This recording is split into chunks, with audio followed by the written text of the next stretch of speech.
So this week's build is going to be with a Reptizoo 45 gallon 24 by 18 by 24.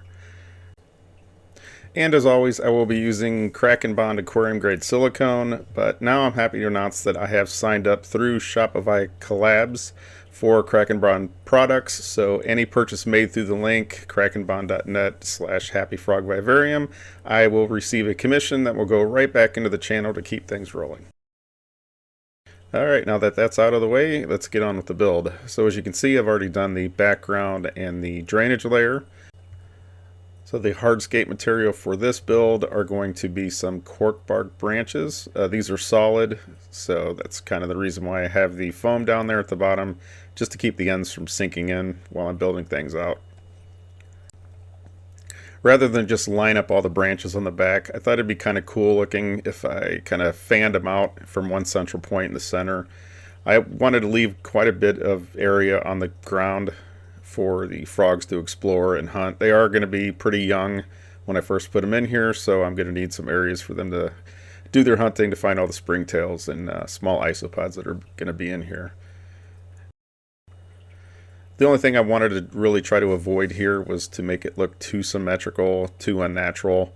I did want to put as many of these branches in here as I could, just to give the frogs a lot of areas to explore, and not only that, but just a lot of room for bromeliads to get planted and attached to the wood. Now, one tip for this, and pretty much any build you do, is once you have your hardscape in, don't just go ahead and silicone everything in right away.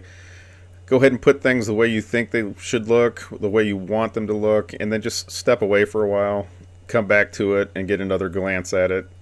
Then you can move your stuff around. It's kind of hard to do once you've siliconed everything in place, unless you feel like peeling silicone away and sanding off branches.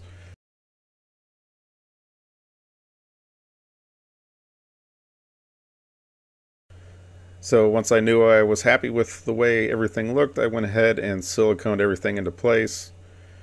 Don't be too shy here with the silicone. You don't want anything falling over. Not that I was too worried about it. I am going to have some pretty deep substrate in here, so I'm not really concerned about the branches moving. And once I had everything siliconed in, I went ahead and used the cork shavings and just covered all the silicone up with it, and went ahead and let that dry overnight. So again, back to the drawing board. This time I tried to make a tool where I could carve out, if you already have branches up or any hardscape up and you wanted to kind of get into hard to reach places. This really didn't work out as nice as the wheel did, so I'm probably not going to do this again, and I'll go ahead and carve it before I put everything up, because this tool I made on the 3D printer really did not last very long. So yeah, scrap that idea. Alright, once I was done with the background, as you can see, it didn't do too bad, but yeah, probably won't do that again. Go ahead and start filling in those blank areas on the side. I didn't want to cover all of the sides up. Kind of wanted some areas where I could view the frogs, even if they are out exploring. They are shy, and they are obviously very small, being thumbnails. So there we have it. Hardscape is done, and time to clean up for later and save all the bits for another project.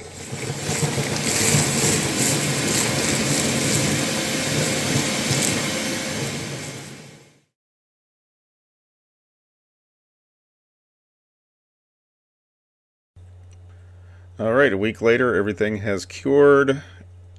Everything's aired out nicely, so I'm going to go ahead and put down the substrate barrier. It's going to be pretty deep in this one. I just wanted to make sure there was quite a lot of springtails and isopods for these guys to munch on. Also, for this batch of substrate, I did add a little bit of extra sand and orchid bark just to keep things fluffy. Don't want them compacting, especially towards the back where it is probably going to be about 4 or 5 inches, maybe a little bit more. So I don't want the plant roots dying out. And as I said before, I want a lot of area for all those springtails and isopods to colonize. And once that's done, time to wet everything down. The substrate is kind of dry right now. I did make it up a few weeks in advance. but I found that it's much easier to fill the areas in when it's dry rather than when it's wet. Alright, now that I have that wetted down, it's time to start planting. Unfortunately, you can see this kind of awkwardly grew. It fell over in the grow out bin, but no problem. It will straighten itself out.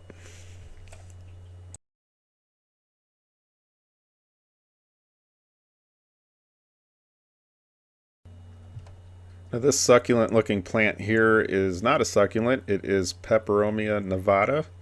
I've never used it before. It's supposed to get about 12 inches high, so hopefully it does do that and fills in nicely in the background.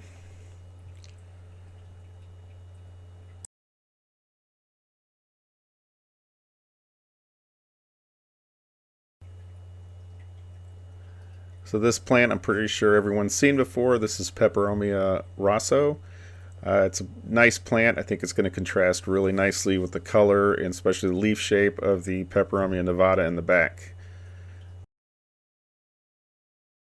Next up is some Monstera siltepecana. This stuff grows really well in the vivarium and it's going to spread out quite a bit. I usually don't like to cut it. Once it starts to grow long, I'll kind of bend the stem back towards itself a bit, kind of snake it around the back. Fills in quite nicely. The leaves do get bigger the older the plant gets, so that's another reason why I really don't like to cut it.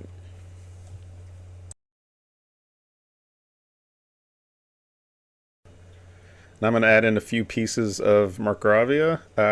Unfortunately, I don't remember what this is. I forgot the name of it. I've had it for so long, I can't believe I have forgotten what it was.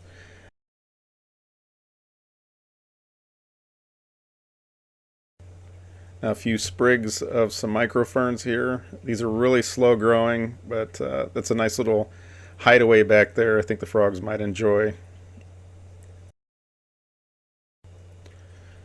Alright, another quick spray down with some RO water just to keep everything nicely hydrated. Now I'm going to add in some clumps of some star moss I bought off of Etsy. Same shop I bought the moss for my paludarium that I built a couple months ago for the Solitos. So one thing to note about this star moss is that it is a temperate moss. So with it being temperate, it does need a dormancy period, and when it does go into its dormancy period, that means it usually stops growing or it grows really slowly. And I think this is where the confusion comes in a lot for a lot of people that try to use it. When plants like moss slow down or go into their dormancy, it's really easy for mold and fungus to grow on them. So that's why it's really important to have the good airflow, light, that's especially important, and a good misting schedule down to keep that stuff from growing on it and eventually killing it. Alright, now once the planting is done, you can see here I've put in the leaf litter. Again, this is live oak. I've also gone around and put some pieces of driftwood in here. These are pieces I have in a bin that are just really too small and really kind of oddly shaped to try to use in any kind of hardscape for the background. So I thought this is a good place for them. Springtails and isopods will collect on them. Make good hunting areas for the frogs.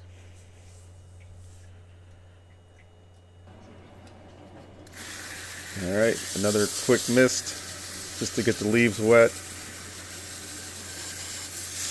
Make sure that substrate is nice and moist once I put the isopods and springtails in.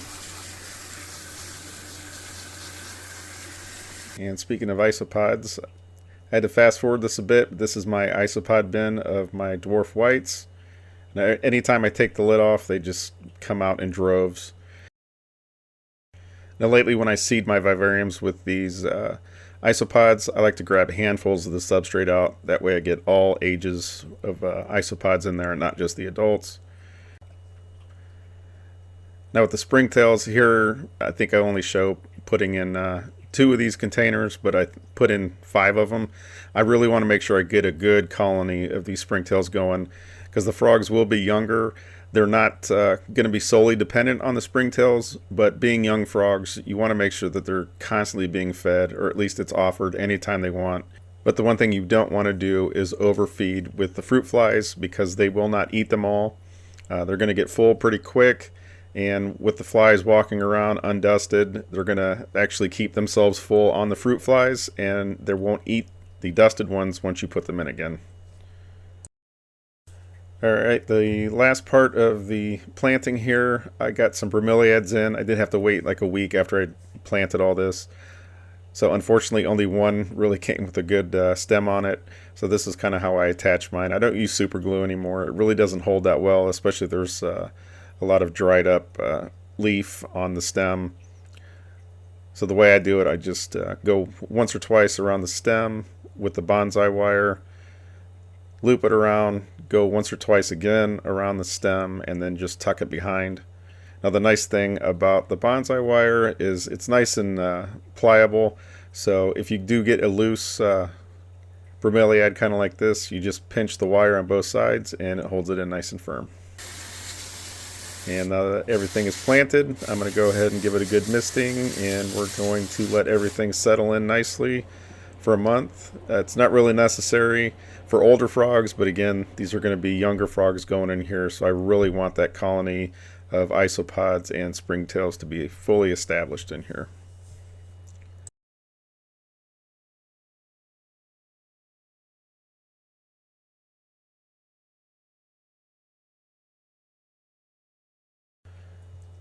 Alright, so now it has been about a month. You can see the humidity is nice in there. It's windows are all fogged up.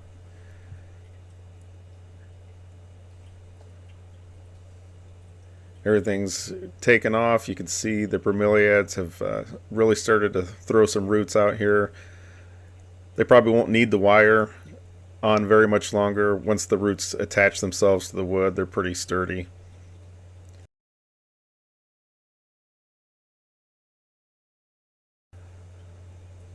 Both peperomias, especially the peperomia nevada in the back, seems to be doing really well. There's no rotting, no leaves falling off. The one on the back left has actually got a nice tall stem coming out of the top. I don't know if that's a flower or just a stalk coming up for more leaves. And I guess I'll find out soon. Alright, and now we come to the fun part with introducing the frogs to their new homes. So this time I thought I'd give a little bit of info on the frogs. Ranitomeya Variabilis southern. Their native range is the Andean foothills of Peru, about 900 to 1200 meters above sea level. The IUCN has them listed as least concern, so they are not endangered. The lifespan of these, like most Ranitomeya, is about 10 years. They are one of the smaller types. They are under an inch. Temperature and humidity is about the same as any other dart frog. Now, since these are smaller, they're going to feed mostly on springtails, isopods, and melanogasters. Minimum enclosure size is a 12 by 12 by 18. For me, optimal would be an 18 by 24, and of course, bigger is always better. Alright, now the fun part. Releasing them into their new enclosure. Now, pro tip here, open the container inside the enclosure. Open the lid away from you, because if you open it towards you, more than likely, if they are going to jump out, they're going to jump out right at you, bounce off your chest, and wherever they want to go from there. So here I use some tweezers. Kind of want to keep my hands out of the way, just so I could see if they did jump anywhere. Now these probably are my favorite thumbnail. The coloration on them, it goes so well together. The blue and the green and the black dots. They should get brighter, if you can believe that. Did take some coaxing to get them out of the container here. They kept trying to go through it because it is clear instead of out over the edge. But once I got them in there, it didn't take long for them, as you'll see, to immediately start hunting for springtails, whatever they could find. So just a quick mention here, I got these from Ruffing's Ranitomeya. He breeds a lot of these guys, a lot of different kinds. He's really a great guy. He'll answer all your questions. I'm not sure if he ships. I did get him locally, but if you do reach out to him, he'll be more than happy to answer any questions you got. And with that, I think that's a wrap on this video. I'll leave the last few minutes of just some time watching the frogs as they explore their new home. If you enjoyed the video, make sure you like and share it. If you're new here, go ahead and hit that subscribe button, hit the notification bell. I'm slowly inching towards that 1,000 subscriber mark. Hopefully I'll hit that within the first couple months of the new year. And until then, see ya.